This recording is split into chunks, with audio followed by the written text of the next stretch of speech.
जय हिंद प्यारे साथियों, स्वागत है आप सभी का उत्कर्ष एकेडमी खिलचीपुर के ऑनलाइन प्लेटफॉर्म में। इस वीडियो में हम लोग एमपी पुलिस कांस्टेबल एग्जाम 2023 के लिए रीजनिंग के प्रीवियस ईयर पेपर के क्वेश्चन डिस्कस करने वाले हैं। प्यारे साथियों, पेपर फिर ऐसा ही आएगा, रीजनिंग के ऐसे ही क्वेश्चन आपको आने वाली एग्जाम में देखने को मिलेंगे। इसलिए बहुत ही छोटा वीडियो होने वाला है, लास्ट तक इस क्लास में आप लोग बने रहें। इस क्लास का पीडीएफ आप हमारे टेलीग्राम से भी डाउनलोड कर सकते हैं। टेलीग्राम का लिंक आपको इस वीडियो के डिस्क्रिप्शन में मिल जाएगा। तो आज का पहला क्वेश्चन हमारे पास है, लुप्त अक्षर या अक्षरों को चुनकर श्रृंखला को पूरा कीजिए। यहाँ पर एक सीरीज आपको दिया गया है, इसमें क्वेश्चन मार्क के स्थान पर क्या आएगा? तो या तो ये ऊपर से नीचे पैटर्न बनकर ये सीरीज बना है या फिर लेफ्ट राइट में बना है। तो सबसे पहले हमें क्या करना होगा, अंग्रेजी वर्णमाला में ये शब्द कौन कितने नंबर पर आता है। जैसे 11 के 11 नंबर पर होता है अंग्रेजी वर्णमाला में, एन 14 नंबर पर होता है और एच 8 नंबर पर होता है। इसी प्रकार पी 16 पर होता है, टी 20, एल 12 नंबर पर होता है, आई 9 नंबर और एन 14। अब यहाँ क्वेश्चन मार्क के स्थान पर क्या आएगा? तो यहाँ पर 11 से जैसे ये 14 बना, कितना जोड़ा गया? 3 जोड़ा गया। और 14 से 8 बना मतलब माइनस हुआ, कितना? -6 हुआ। तो एक पैटर्न यहाँ पर हमें समझ आ रहा है, जितना जोड़ा गया उसका डबल यहाँ पर माइनस हुआ है। इसी प्रकार यहाँ 16 से 20 बना तो कितना जोड़ा गया? 4। और यहाँ पर 20 से 12 बना मतलब -8 हुआ। तो जितना यहाँ पर ऐड हुआ उसका डबल माइनस हुआ है। आगे भी यहाँ पर इसी प्रकार से हम करेंगे। 9 में 5 जोड़ने पर 14 बनता है तो +5 हुआ। 5 का डबल यहाँ पर माइनस करेंगे तो 5 का डबल 10, यहाँ पर माइनस करेंगे 14 में से। 14 में से 10 जाएगा तो 4 बचेगा। और 4 नंबर पर अंग्रेजी वर्णमाला का शब्द जो आता है वो डी आता है। ऑप्शन नंबर ए बिल्कुल सही जवाब हो जाएगा। क्वेश्चन नंबर 2 की यदि बात करें, यदि टीचर को VGCE GT से कोडित किया जाता है तो प्रॉब्लम को कैसे कोडित किया जाएगा? तो यहाँ पर क्या होता है, ये टीचर को जो लिखा गया इसमें कौन सा पैटर्न फॉलो हुआ है, ये पैटर्न हमें समझना होगा। अंग्रेजी वर्णमाला में कौन कितने नंबर पर आता है? टी 20 नंबर पर होता है इंग्लिश अल्फाबेट में और वी 22 नंबर पर होता है। तो 20 को 22 लिखा मतलब पहले शब्द में +2 हुआ। ई 5 नंबर पर होता है और जी 7 पर, तो यहाँ भी +2 हुआ। ए 1 पर और सी 3 पर, तो यहाँ भी +2 हुआ। सी 3 पर होता है और इधर ई 5 पर होता है, तो इस शब्द में भी +2 हुआ। मतलब यहाँ +2 का पैटर्न चल रहा है सभी शब्दों में। ये पैटर्न यहाँ पर प्रॉब्लम में भी हम लोग अप्लाई कर देंगे। तो यहाँ पर जैसे अंग्रेजी वर्णमाला में पी 16 पर आता है तो 16 में 2 जोड़ेंगे तो यहाँ 18वां शब्द आएगा अंग्रेजी वर्णमाला का। आर 18 पे आता है और 2 ऐड करेंगे तो यहाँ पर 20 और 15 पर आता है और 15 में 2 जोड़ेंगे 17। इसी प्रकार बी 2 नंबर पर आता है बी और 2 में 2 जोड़ेंगे तो चौथा शब्द यहाँ पर लिखेंगे। एल 12 पर आता है और 12 में 2 जोड़ने पर 14वां शब्द आएगा। ई 5 नंबर पर होता है और 5 में 2 जोड़ेंगे 7वां शब्द। एम 13 नंबर पर आता है और 13 में 2 जोड़ने पर 15वां शब्द यहाँ पर लिखेंगे। 18 नंबर पर आर होता है, 20 नंबर पर टी आता है, 17 क्यू आएगा। डी 4 नंबर पर होता है और एन 14 पर होता है और जी 7 नंबर पर होता है, ओ 15 पर होता है। तो यहाँ पर आरटीक्यू 2 ऑप्शन में हमें दिखाई दे रहा है। उसके बाद में डीएनजीओ ऑप्शन नंबर बी इस क्वेश्चन का बिल्कुल राइट आंसर हो जाएगा। अगले क्वेश्चन की यदि बात की जाए, क्वेश्चन नंबर 3, जतिन पूरब की ओर चलना शुरू करता है और 20 मीटर की दूरी तय करने के बाद वह बाईं ओर मुड़ जाता है और 15 मीटर चलता है। उसके बाद वह अपने दाईं ओर मुड़ता है और 25 मीटर चलता है। उसके बाद वह फिर से दाईं ओर मुड़कर 15 मीटर चलता है। जतिन आरंभ स्थल से कितनी दूर है? तो यहाँ पर जब भी कोई आदमी कहीं से चलना शुरू करता है उसे प्रारंभिक बिंदु कहते हैं। मान लो यहाँ से 4 दिशा आप सभी जानते होंगे, ये पूर्व है, इधर इसके सामने पश्चिम होता है, ऊपर वाली दिशा उत्तर और नीचे दक्षिण होता है। अब क्वेश्चन के अनुसार हम चलेंगे, पूरब की ओर चलना शुरू करता है और 20 मीटर की दूरी तय करने के बाद तो पूर्व दिशा में 20 मीटर का डायरेक्शन हमें बनाना है, इतना बड़ा बना लेते हैं। उसके बाद वहां बाईं ओर मुड़ जाता है मतलब ऊपर, बायां ऊपर होगा और बोला गया कि 15 मीटर चलता है, तो यहाँ पर 20 मीटर से थोड़ा छोटा डायरेक्शन 15 मीटर का बनाएंगे। उसके बाद वह अपने दाईं ओर मुड़ता है, पुनः दाईं ओर मुड़ेंगे इधर पूर्व की साइड, और बोला गया 25 मीटर चलता है, तो 25 मीटर का डायरेक्शन थोड़ा बड़ा बनाएंगे। ये 25 मीटर का लाइन ड्रॉ किया, उसके बाद फिर से वह दाईं ओर मुड़ा, दायां मतलब यहाँ पर नीचे नीचे मुड़ेगा, और कितना चल रहा है 15 मीटर चलना है। तो यहाँ पर 15 मीटर का लाइन ड्रॉ करेंगे तो कितना बड़ा, तो इतना बड़ा करेंगे जितना हमने इधर 15 का ड्रॉ किया था। तो यहाँ पर व्यक्ति यहाँ पर आ जाता है। ये बोल रहा है जतिन आरंभ स्थल से कितनी दूर है, तो यहाँ से यहाँ तक ये दूरी कितनी थी 20, और अब यहाँ से यहाँ तक की ये दूरी भी हमें बताना है। तो ऊपर में 25 है ये इतना, तो नीचे भी ये कितना हो जाएगा 25। इस प्रकार 20 में हम लोग यदि 25 को जोड़ेंगे तो टोटल उसकी जो दूरी आ जाएगी वो 45 मीटर की दूरी पर है। 45 मीटर, ऑप्शन नंबर डी बिल्कुल राइट आंसर इसका हो जाएगा। आगे यदि बात करें क्वेश्चन नंबर 4 की, तो आईएमपी सीरीज तो एग्जाम के अंदर बहुत 3 4 5 सीरीज आपकी एग्जाम में आएगी। लुप्त संख्या चुनकर श्रृंखला को पूरा कीजिए। तो इस श्रृंखला में भी पैटर्न समझना होता है कि सीरीज आगे बढ़ रही है तो किस पैटर्न के अकॉर्डिंग आगे बढ़ रही है। जैसे यहाँ पर लिखा 1, फिर आया 2, और 2 के बाद लिखा 3, 3 के बाद आया 6, 6 के बाद आता है 9, 9 के बाद आया 18, उसके बाद यहाँ पर आगे क्या आएगा। तो हमें एक बात समझ आ रही कि 1 से 2 बना, मतलब यहाँ पर आपको समझ आ रहा होगा कि 1 का डबल है, 1 में 2 का गुणा करेंगे तो 2 बनेगा, और यहाँ फिर समझ आ रहा है कि 3 से 6 बना तो 3 का डबल बना, और यहाँ पर 1 छोड़कर हमें यह समझ आ रहा है कि इसका डबल 18 का डबल कितना होता है 2 गुना, यानी 36 आना चाहिए। लेकिन ये बीच में क्या हुआ 2 से 3 आया, तो याद रखना ये 2 से 3 बना मतलब 1.5 गुना, पहले 2 गुना फिर 1.5 गुना फिर 2 गुना, यहाँ पर आएगा 1.5 गुना।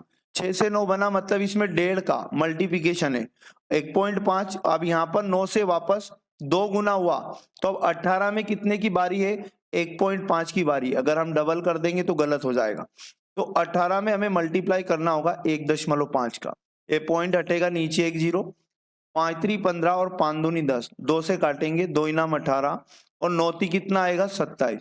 इस प्रकार 27 यहाँ पर आएगा। ऑप्शन नंबर बिल्कुल बी वाला इसका करेक्ट आंसर हो जाएगा। क्वेश्चन नंबर 5 है हमारे पास, लुप्त संख्या चुनकर श्रृंखला को पूरा कीजिए। एक सीरीज हमें क्वेश्चन में दी गई है, यहाँ पर लिखा है 4, 4 से फिर 5 बनाया गया, 5 से 9 बनाया और 9 से 18 बना, और 18 से फिर 34 बना, और उसके बाद आगे क्या आएगा। तो इस सीरीज में हमें पैटर्न को समझना पड़ेगा कि यहाँ पर ये 4 से 5 कैसे बन सकता है। तो यहाँ पर 1 ऐड हुआ मतलब 1 जोड़ा, और 5 से 9 बना मतलब यहाँ पर +4 किया, और 9 से 18 बना मतलब +9 जोड़ा, और यहाँ पर 18 से 34 बना मतलब यहाँ पर 16 ऐड होगा। इस प्रकार से यहाँ पर आगे कितना ऐड होगा तो ये समझिएगा, ये स्क्वायर का फॉर्मेट है। जैसे पहले तो 1 का स्क्वायर जोड़ा गया, फिर 2 का स्क्वायर जोड़ा गया, फिर 3 का स्क्वायर जोड़ा गया, 4 का स्क्वायर ऐड हुआ, अब कितने का स्क्वायर 5 का स्क्वायर, यानी कितना 25, 34 में ऐड हो जाएगा, तो 4 5 9 और 2 में 3 जोड़ा 5, यानी 59 सीरीज का अगला पद होगा। ऑप्शन नंबर डी इसका बिल्कुल राइट आंसर हो जाएगा। इस प्रकार क्वेश्चन नंबर 6 में भी हमारे पास एक सीरीज दिखाई दे रही है, लुप्त संख्या चुनकर श्रृंखला को पूरा कीजिए। तो यहाँ पर भी क्या हुआ 3 से 6 बना, 6 से डायरेक्ट 18 बना, 18 से 72 बना। सीरीज एकदम इंक्रीज हो रही है, तो जब कभी इंक्रीज होती है सीरीज एकदम, तब मुझे जहां तक लगता है कि मल्टीप्लिकेशन का केस होता है। जैसे 3 से डायरेक्ट 6 बना, तो 3 का डबल, 3 में 2 का गुणा करेंगे तो 6 आएगा। 6 से 18 बना मतलब 6 में 3 का गुणा किया गया तो 18 बना, और 18 से 72 बना मतलब 4 का मल्टीप्लाई हुआ। अब 72 में कितने का मल्टीप्लाई होगा, तो पहले 2 का मल्टीप्लाई हुआ, फिर 3 का, फिर 4 का, अब आगे 5 का मल्टीप्लाई होना चाहिए। तो 5 दूनी 10 की 0 कैरी 1, 5 7 है 35 और 1 36, यानी अगला पद इस सीरीज का 360 होना चाहिए। ऑप्शन नंबर बी बिल्कुल करेक्ट आंसर हो जाएगा। आगे यदि बात करें क्वेश्चन नंबर 7 की, तो आईएमपी क्वेश्चन है, कथन और निष्कर्ष। कथन दिए गए 2 और निष्कर्ष भी हमें दिए गए, तो कौन सा निष्कर्ष कथन के अनुसार सही होगा, हमें 4 ऑप्शन में चूज करना है। तो पहला कथन हम लोग पढ़कर डायग्राम के माध्यम से इसे सॉल्व करेंगे। कुछ चोर डाकू हैं, यहाँ पर क्वेश्चन में बोला कि चोर, तो एक डायग्राम बनाएंगे चोर का, और चोर का कुछ हिस्सा क्या है डाकू, मतलब कुछ चोर क्या है यहाँ पर डाकू, ऐसा क्वेश्चन ने बोला है।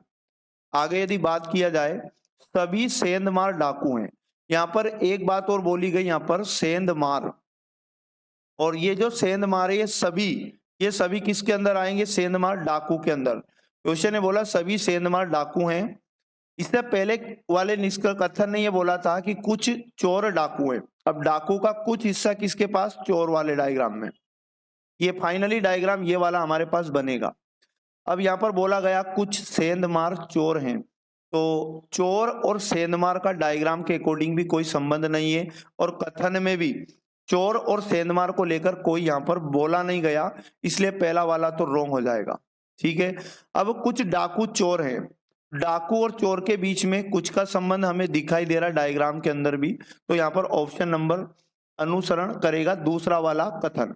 इस प्रकार दूसरा कथन अनुसरण मतलब सही है ये, तो ऑप्शन नंबर बी इसका करेक्ट आंसर हो जाएगा, बी नहीं ए। ये निष्कर्ष दो अनुसरण करता है। एग्जाम में हम लोग पहला ऑप्शन चूज करके आएंगे। क्वेश्चन नंबर 8 है हमारे पास, एक विषम ज्ञात कीजिए। इसका मतलब यहाँ पर इस सीरीज में एक गलत है, उस गलत का पता लगाना है। तो पहले सीरीज क्या लिखा है? 3 से फिर 0, फिर यहाँ पर लिखा 5, फिर उसके बाद 2, आगे लिखा यहाँ पर 8 और उसके बाद लिखा 4।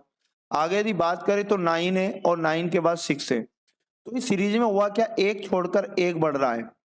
यहाँ पर जैसे 3 से 5 बनने के लिए 2 ऐड हुआ, और 5 से 2 बना, तो यहाँ पर 5 में भी 2 जुड़ना चाहिए, तो यहाँ पर 7 आना चाहिए था। ठीक है, और अगर यहाँ 7 होता तो 7 में भी 2 जोड़ते हम लोग, तो हमारे पास 9 हमें दिखाई भी दे रहा है।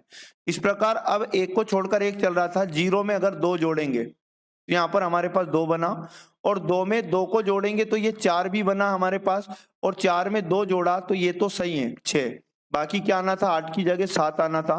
तो विषम मतलब अलग बताओ, तो 8 रॉन्ग है यहाँ पर, option number D correct answer हो जाएगा। क्वेश्चन नंबर 9 की यदि बात करें तो उस संख्या का चयन करें जो समूह में अन्य से भिन्न है। मतलब यहाँ पर लिखा 43, 53, उसके बाद 63 और उसके बाद में 73। तो प्यारे साथियों यहाँ पर यह बोला गया कि यहाँ पर सब एक जैसे हैं, बस एक असमान है, उस भिन्न का पता लगाना है हमें। तो यहाँ पर मैं आपको बता दूं, ये जो 63 दिखाई दे रहा है ये एक भाज्य संख्या है, मतलब ये कट सकता है किसी ना किसी से। बाकी ये जो सारे ऑप्शन आपको दिखाई दे रहा है ये क्या है? अभाज्य। तो इन तीनों का तो एक पैटर्न है, और यहाँ पर भाज्य 63 जो 9 से भी कटता है, 7 से भी कटता है, 3 से भी कटता है, इसलिए भाज्य हो जाएगा। 63 इस क्वेश्चन का बिल्कुल correct answer option number A हो जाएगा। आगे यदि बात करें 10 नंबर की, नीचे दी गई श्रृंखला में संख्याओं का क्रम उपस्थित है, गलत को पहचानना है। तो फिर से यहाँ 0 से 2, 2 से 6 बना, 6 से 12 बना, 12 से 20 बना, 20 के बाद में यहाँ 30 बना, और 30 के बाद 44 बना। तो ये सीरीज किस अकॉर्डिंग आगे बढ़ रही है हमें यहाँ पर यही समझना पड़ेगा।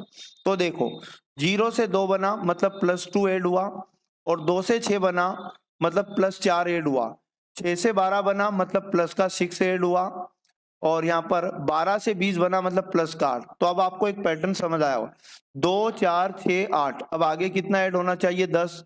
तो 20 में 10 ऐड हुआ तो बिल्कुल 30 लिखा है।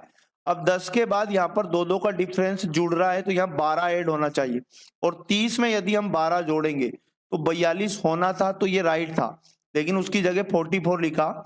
44 यहाँ पर असमान है, गलत है, ऑप्शन नंबर सी बिल्कुल राइट आंसर हो जाएगा। तो प्यारे साथियों ये थे आईएमपी क्वेश्चन।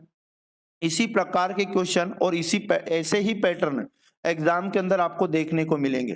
तो वीडियो अच्छा लगा तो वीडियो को लाइक करें, शेयर करें, और चैनल पर जब पहली बार आए तो चैनल को सब्सक्राइब कर ले, और प्रतिदिन इस क्लास को जरूर देखा करें। यकीन मानिएगा रीजनिंग के सभी तरह के क्वेश्चन आपको कवर करा दिए जाएंगे। तो मिलेंगे नेक्स्ट वाले पार्ट में। जय हिंद, जय भारत, वंदे मातरम।